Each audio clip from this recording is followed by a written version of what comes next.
অনেকে জিজ্ঞেস করলে অনেকে বলে রোজার মূল উদ্দেশ্য হচ্ছে না খেয়ে থাকা। না, অনেকে বলে গরিবদের কষ্ট অনুধাবন করা রোজার উদ্দেশ্য। না, রোজার উদ্দেশ্য কি, সিয়াম পালনের উদ্দেশ্য কি, এটা আল্লাহ তাআলা স্পষ্ট এই আয়াতের পেছনে বলেছেন যে লাআল্লাকুম তাত্তাকুন, যাতে করে তোমরা আল্লাহ সচেতন হতে পারো, আল্লাহ ভীতি তোমাদের মধ্যে গ্রো করে, গড কনসাসনেস, আল্লাহ কনসাসনেস, আল্লাহ সচেতনতা যেন বাড়ে, দ্য সেন্স অফ অ্যাকাউন্টেবিলিটি।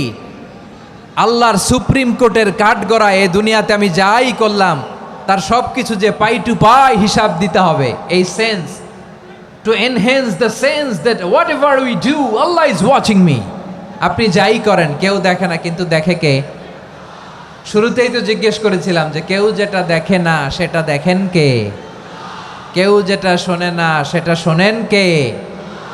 এর নাম হচ্ছে লাআল্লাকুম তাত্তাকুন, যাতে করে তোমরা আল্লাহ সচেতন হতে পারো, আল্লাহ ভীরু হতে পারো। দুনিয়ার কেউ দেখে না, কিন্তু আল্লাহ দেখে। এটাই রোজার মূল শিক্ষা। আমার প্রিয় ভাইরা, আপনি লুকিয়ে লুকিয়ে ঘরের ভেতরে অন্যায় করেছেন, পাপ করেছেন, আপনার বাবা দেখে নাই, মা দেখে নাই, স্ত্রী দেখে নাই, কিন্তু দেখেছে কে? আল্লাহর চোখ ফাঁকি দেয়া যায়?